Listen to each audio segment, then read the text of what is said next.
Today, we are going to try and power mod a 5080 Founders Edition.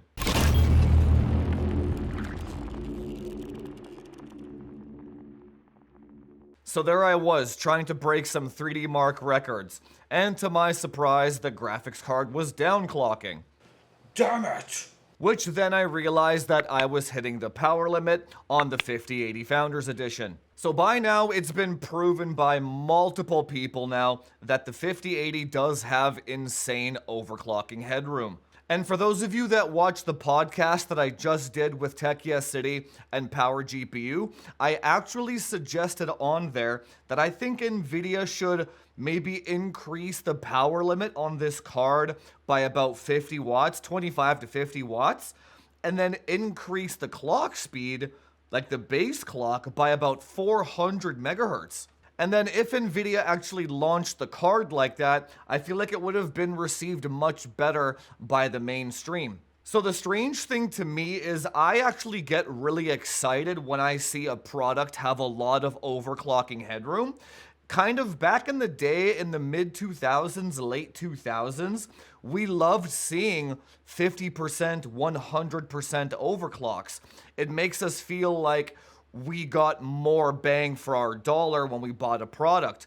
But nowadays, people just want that performance out of the box, and nobody kind of wants to fiddle or overclock anymore. So in essence, Nvidia is kind of being punished for leaving us overclocking headroom on the table, which is kind of silly in my opinion, but alas, here we are. So then the goal of this video is we're going to dismantle this card, and I'm going to try and power mod it, and then we're going to see how much performance we can get out of it if we remove the power limit. Now I'm kind of going into this video a little blind. I haven't power modded a card since the old RTX 3000 series because the 4000 series didn't need it. Now in order to do the power mod, I went ahead and purchased some new tools from Northridge Fix. You guys know who I'm talking about. That guy sells some legit ass tools, but they're not cheap. So this video was brought to you by the supporters of the channel. I bought these tools with supporter money. So if you like content like this and you believe in the vision here at Frame Chasers of an unbiased tech review channel, then head on over to framechasers.org, become a supporter, get access to the Discord where all information is curated and filtered to have zero misinformation. Just like the 5080 video, I was the only guy on the internet that gave accurate information on day one. So with that out of the way, let's go upstairs and get cracking on some benchmarks. So in Port Royal here, if you go down to Perf Cap Reason, it shows power, right? And then if you go up to board power draw, we're at 350 watts, right? And then you can see that our clock speed is kind of throttling down below 3200-ish, right? With the power limit being hit.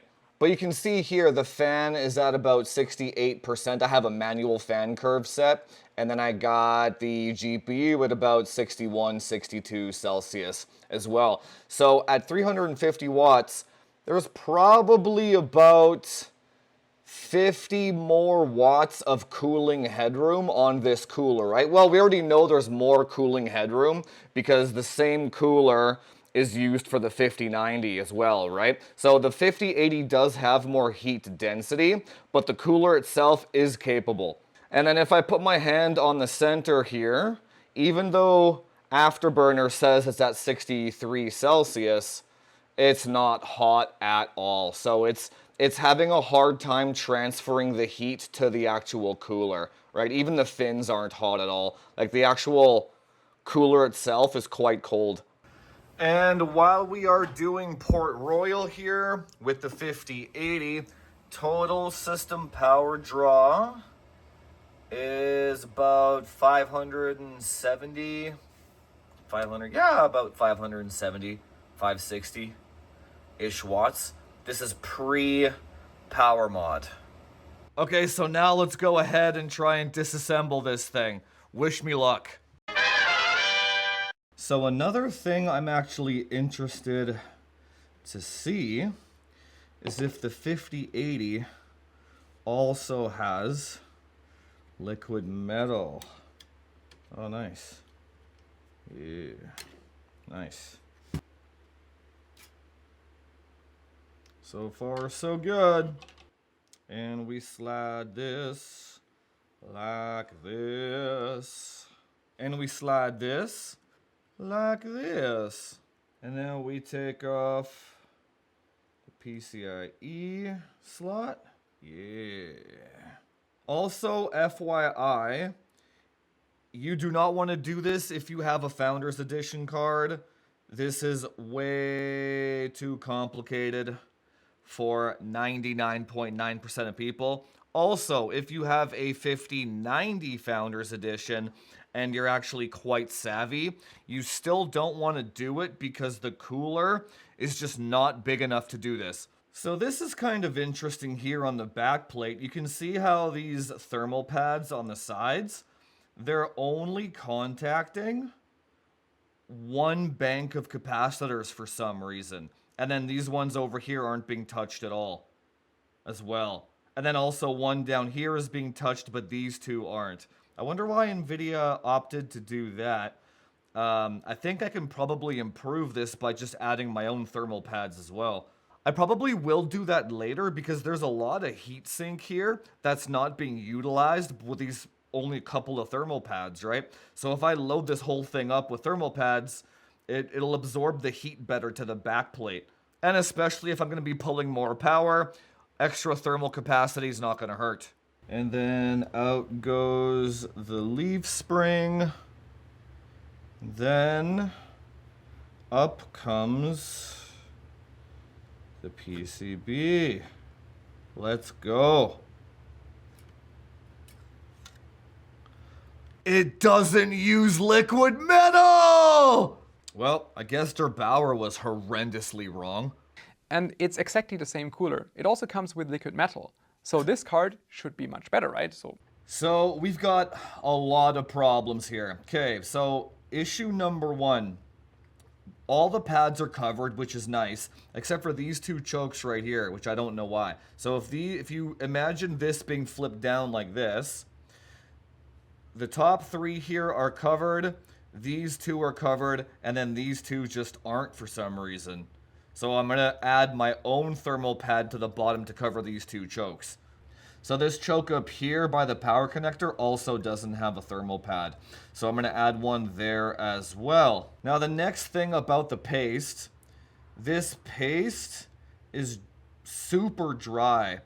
So I'm not sure if they use like a PTM sheet maybe, or it feels like the old paste that EVGA used to use on their graphics cards. It was always just like hella dry from the factory, and you always got like 5 to 10 Celsius improvement by just putting fresh paste on it. Seems like that's the same story here for some. Like, look at this. It's like crusting. It's not like, yeah. So it's either PTM or I don't know. It's just super dry and crusty. Now the other problem is the back plate here, the cold plate for the GPU, is bare copper. So if I were to put liquid metal on it, like I've got some methods in order for it to not dry out, but basically if I put liquid metal on this, I'm gonna have to take it apart in probably 6 months and reapply it once the copper absorbs it. So if it were me and I wasn't a YouTuber, I would just put fresh paste on it and not worry about it, right? But I'm curious to see what this thing can do. So I'm gonna put liquid metal on it, knowing I'm gonna have to re-liquid metal it in 6 months. And then the goal there is, how good could this graphics card have been if NVIDIA did use liquid metal and a nickel-plated cold plate like they did with the 5090? Yeah, it's interesting. In my opinion, NVIDIA could have avoided the whole 5080 launch fiasco if they just used liquid metal and made it like 3 gigahertz out of the box. Take a razor blade or a dentist pick of some sort, and you want to scratch the outline of the copper to where the boundary of the liquid metal is going to go, because you don't want to put more than you have to so it showers the capacitors. right? So you got a nice circle like this. There you go. And the reason why you scratch the copper is because when you use Fitz polish, it'll wipe away any felt or pen that you might use. Now here you can just use regular paste and call it a day. But if you want to use liquid metal, you gotta Fitz polish. Scrub that shit. And then now that it's polished, we put a light layer in the scratched zone that we made before. And then once it's applied, this light layer here, I'm going to leave it overnight so that it absorbs into the copper. Then we're going to apply another layer in the morning. There, just like that. And then we're just going to let it dry. And then for the GPU die, we're going to take a toothbrush and then we're going to clean in between the capacitors and get all that dried paste out of there, because we're going to have to cover the capacitors with conformal coating after to protect them from the liquid metal. And then, now that the capacitors are all clean, gonna conformal coat them, just a light coat like this.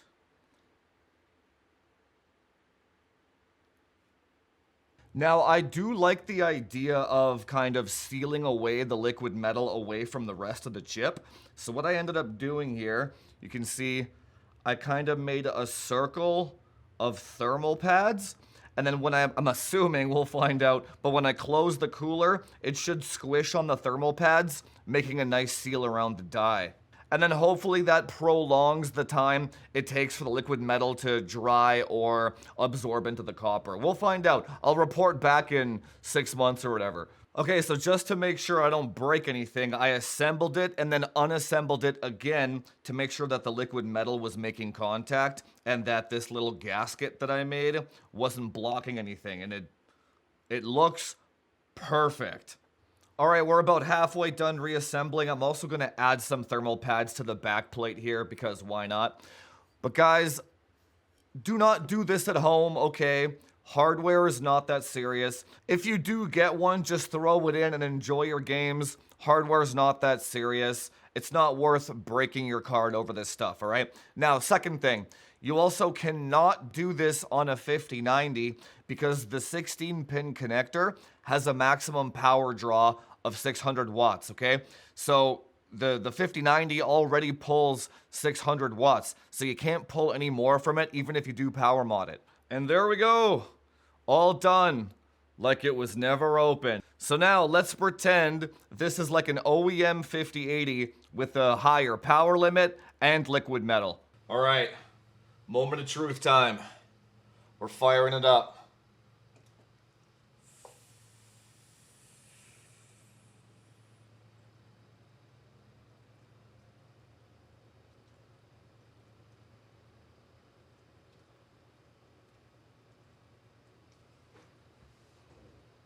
Uh-oh. Oh.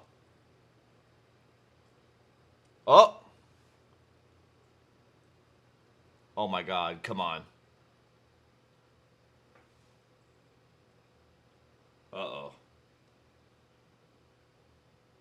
Oh, let's go. Let's go. Oh my God, let's go. Okay, so we are up and running here. Let's get Afterburner and GPU Z up. Oh yeah, 32 Celsius. Memory temps look fine too. Let's crank this over. Looks fine so far. So now what I want to do is I want to just do a light load to make sure it doesn't, you don't want to just like go ham on it right away, right? So just we're going to run this. Bus interface load 100%. That's weird. GPU load 20. Board power draw. What's the temperature? 34. Okay. So I think at the very least, the cooler is making contact. So let's actually run a 1080p Heaven first. It doesn't pull that much power. Let's see. Oh yeah. Yeah, look at that. 46 Celsius. VREL. VREL, this means that the perf cap reason is we're hitting the maximum voltage limit, which is 1.05, right? Board power draw looks like, yeah, so it should be pulling more power than this, right? 250. So that does seem legit. 51 Celsius. So it seems to be running much cooler as well. You know, it actually would be nice if the hotspot temp was here, because I don't know. I mean, I know that I've done this so many times that I know it's making good contact, but it would just be nice to make sure that the liquid metal has contact all the way around the die, right? So, I mean, I don't know why NVIDIA removed that sensor, but it's critical information for when you're doing mods like this, right? Okay, let's do a Port Royal.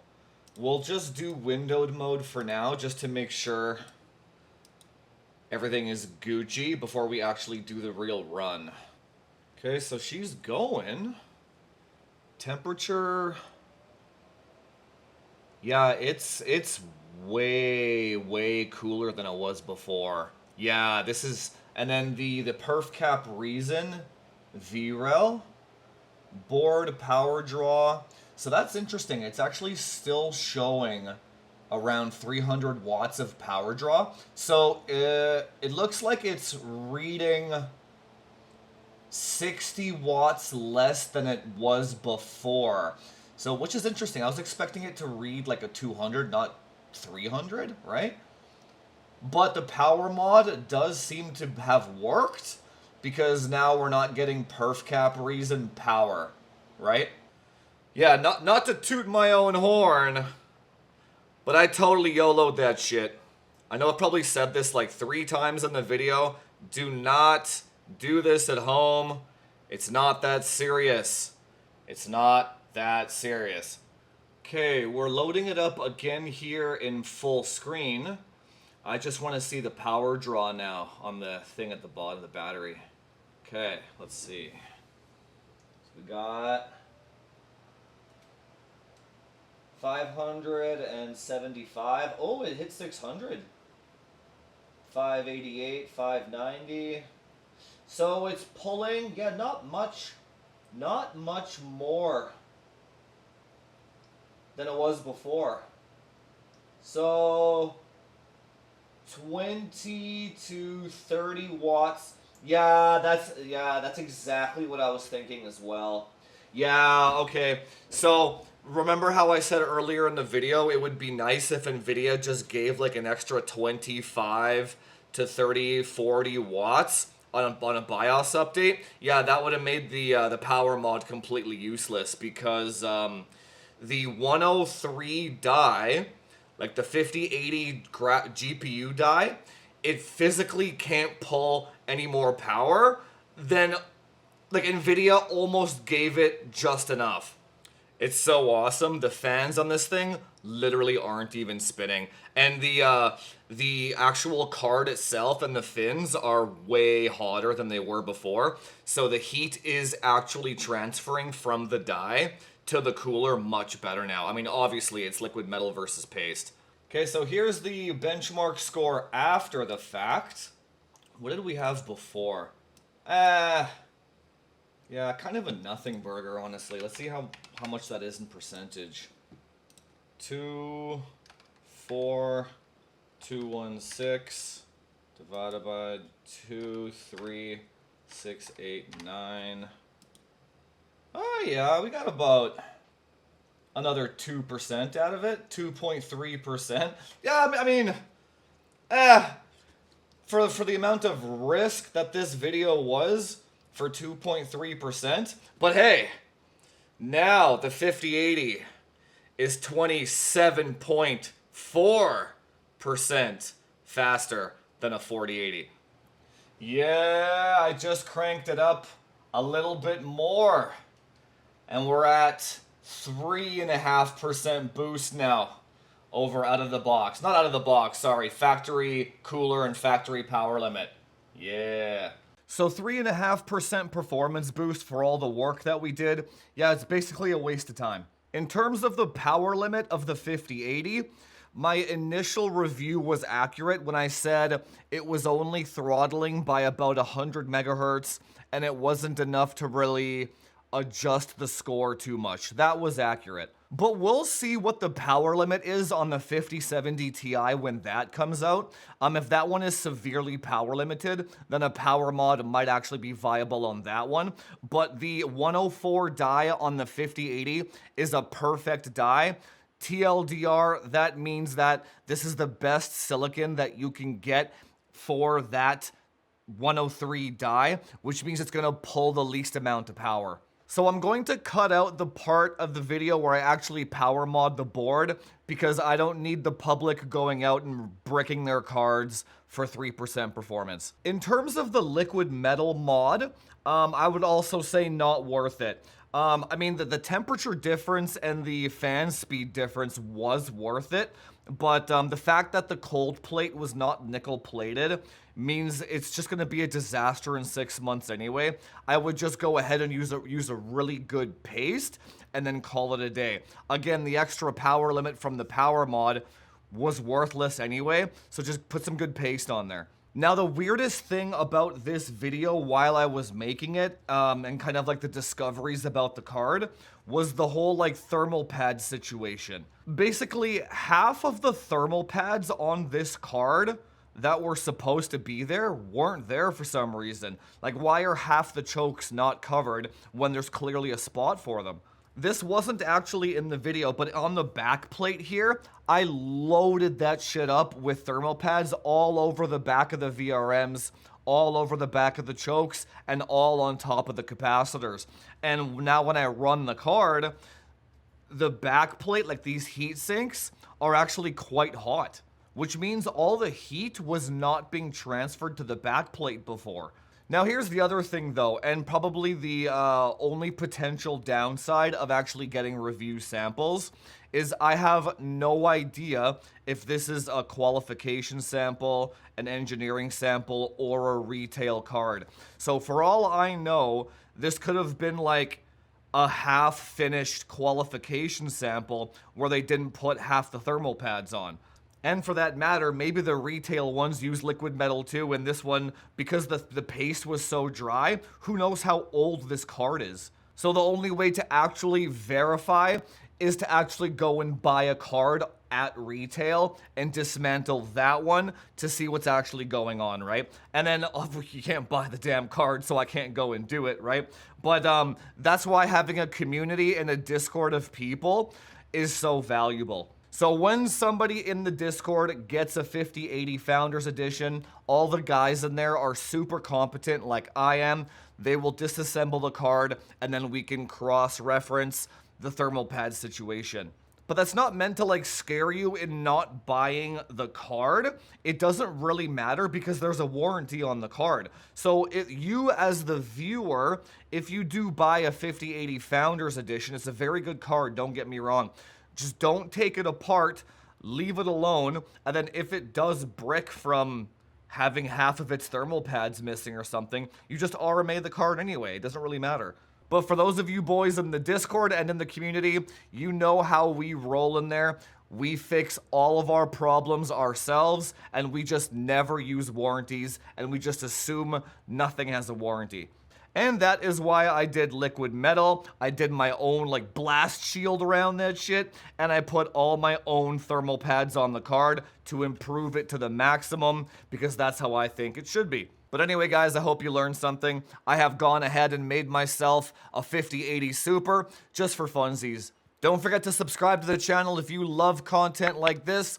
Go pick up the PC Optimization Masterclass if you want the FPS numbers that you see on this channel. Join the Discord, subscribe, and I will see you guys in the next one. Talk to you later.